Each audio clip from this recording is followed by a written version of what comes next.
Hello అండి, welcome to సిస్కి kitchen. ఈరోజు నేను గోంగూర పచ్చడిలు ఆవకాయ పెడుతున్నానండి. ఈ పచ్చడి అయితే రుచి చాలా బాగుంటుందండి. వీడియోని చివరి వరకు చూసి వీడియో నచ్చితే ఛానల్ సబ్స్క్రైబ్ చేసుకుని వీడియోకి ఒక లైక్ చేయండి. ముందుగా కడిగి పెట్టుకున్న పచ్చడిలో కొద్దిగా ఉప్పు, నిమ్మరసం, పసుపు వేసి మరొకసారి కడిగి నీళ్ళన్నీ వంపేసిన తర్వాత పసుపు వేసి రేళ్ళన్నీ బాగా మిక్స్ చేసుకోవాలండి. ఈ పచ్చడిని స్టవ్ పై పెట్టండి, దగ్గరగా ఉడకనివ్వాలండి. నీళ్ళు వరుతున్నాయి కదండి రైల్లోనూ, ఆ వాటర్ అంతా కూడా ఎగిరిపోయే వరకు పచ్చడిని ఉడికించి పక్కన పెట్టుకోవాలండి.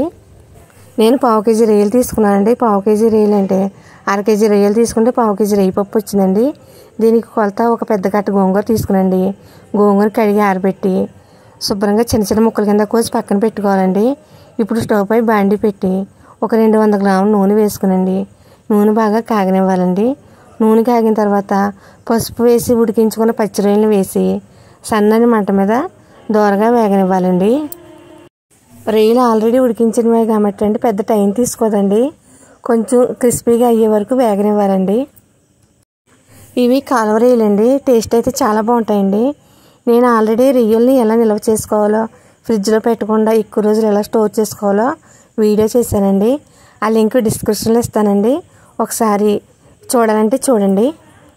పాతకాలం పద్ధతిలో ఎలా నిల్వ ఉంచుకునేవారు పచ్చడిల్ని నేను ఆ వీడియోలో పూర్తిగా వివరంగా చేసి చూపించానండి. ఒకసారి చూడండి. రొయ్యలు లైట్ బ్రౌన్ కలర్లోకి వచ్చినాయండి. ఇలా వేగితే సరిపోద్దండి, తీసేసుకోవాలండి. ఇలా ప్రిపేర్ చేసి పెట్టుకుంటే కనుకండి ఒక నెల వరకు ఉంటుందండి. బయట అయితేనే, ఫ్రిడ్జ్లో అయితే 2 నెలల వరకు ఉంటుందండి. ఇలా ఒకసారి చేసి పెట్టుకున్నామంటే స్కూల్లో పిల్లలకి లంచ్ బాక్స్లోకి ఏంటి ఎప్పుడైనా కూర వండితే బద్దకం వేసినప్పుడు కూడా ఇలా చేసి పెట్టుకోవచ్చండి. వేగిన పచ్చడి తీసేసుకున్నానండి. తీసుకున్న తర్వాత అదే నూనెలో 2 టేబుల్ స్పూన్ల అల్లం వెల్లుల్లి పేస్ట్ వేసండి పచ్చివాసన పోయే వరకు వేగనివ్వాలండి. అడుగు పట్టకుండా కలుపుకుంటూ వేగనివ్వాలండి, లేదంటే అడుగు మాడిపోద్దండి. అల్లం వెల్లుల్లి పేస్ట్ వేగిన తర్వాత ముందుగా కడిగి ఆరబెట్టి కట్ చేసి పెట్టుకున్న గోంగూరని వేసుకోవాలండి. పచ్చడిలో నిమ్మకాయ కంటే గోంగూర పులుపు చాలా బాగుంటుందండి. తినడానికి కూడా చాలా బాగుంటుందండి. రొయ్యలు గోంగూర కూరే కదండి, రొయ్యలు గోంగూర పచ్చడి కూడా చాలా చాలా బాగుంటుందండి. ఇంటికి ఎవరైనా గెస్ట్లు వచ్చినప్పుడు కూడా వేయడానికి కూడా చాలా కొత్తగా వెరైటీగా ఉంటుందండి. గోంగూర కూడా వేసిన తర్వాత అడుగు పట్టకుండా గోంగూరని సన్నని మంట మీద మగ్గనివ్వాలండి. గోంగూర మగ్గుతున్నప్పుడే రుచికి సరిపడినంత ఉప్పు వేసుకోవాలని పచ్చడిలో కూడా ఉప్పు వేయలేదండి. ఇప్పుడు రుచికి రొయ్యలకి పచ్చడికి సరిపడినంత ఉప్పు ఇప్పుడు వేసుకోవాలండి. ఉప్పు కూడా వేసిన తర్వాత బాగా మగ్గనివ్వాలండి. గోంగూరలో ఏమైనా తేమ ఉంటే తేమ అంతా ఎగిరిపోయే వరకు మగ్గనివ్వాలండి. ఉప్పులో కూడా ఇప్పుడు వర్షాకాలం కదండి, కొద్దిగా తేమ ఉంటుందండి.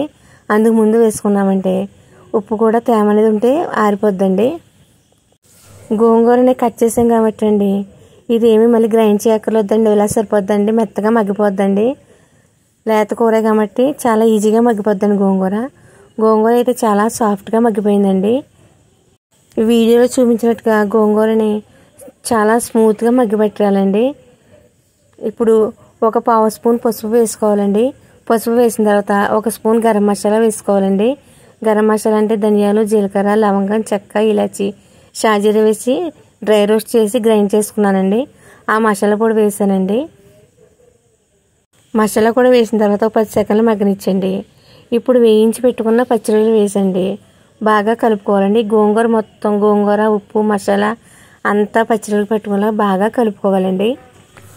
ఒక్కసారి మొత్తం మిక్స్ అయిన తర్వాత స్టవ్ ఆఫ్ చేసి చల్లారిన తర్వాత రుచికి సరిపడినంత కారం వేసుకోవాలండి. వేడి మీద వేస్తే కారం కలర్ చేంజ్ అయిపోద్దండి, కొంచెం మాడు వాసన కూడా వస్తుందండి. అందుకని చల్లారిన తర్వాత కారం కలుపుకోవాలండి. కారం కలిపి మొత్తం పచ్చడి అంతా ఒకసారి బాగా కలుపుకోవాలండి. ఇప్పుడు పచ్చడిలో నూనె అనేది ఏమీ ఉన్నట్టు ఉండదండి, కానీ ఒక గాజు సీసాలో కానీ జాడీలో కానీ పెట్టి మూత పెట్టి 2 రోజులు వదిలేస్తే పైకి నూనె తేలి పచ్చడి బాగా ఊరుతుందండి. అలా పచ్చడి అయితే రెడీ అయిపోయిందండి. ఈ పచ్చడిని గాజు సీసాలో కానీ ఇందులో కానీ స్టోర్ చేసుకోవడమేనండి. ఇలా చేసుకున్న పచ్చడి ఒక నెల 2 నెలల వరకు ఉంటుందండి. ఎంతో రుచికరమైన గోంగూర పచ్చడి, నిల్వ పచ్చడి అయితే రెడీ అయిపోయింది. ఒకసారి మీరు కూడా ట్రై చేసి పచ్చడి ఎలా ఉందో కామెంట్ చేయండి. పచ్చడి అయితే చాలా బాగుంటుందండి, చాలా చాలా టేస్ట్గా ఉంటుందండి. ఇంట్లో ఇప్పుడు కూరలు లేకపోయినా సరే, కూర లేదన్న ఫీలింగ్ లేకుండా పచ్చడి వేసుకొని తినిచ్చండి, అంత బాగుంటుందండి పచ్చడి. వీడియో నచ్చితే నా ఛానల్ సబ్స్క్రైబ్ చేసుకుని వీడియోకి ఒక లైక్ చేయండి.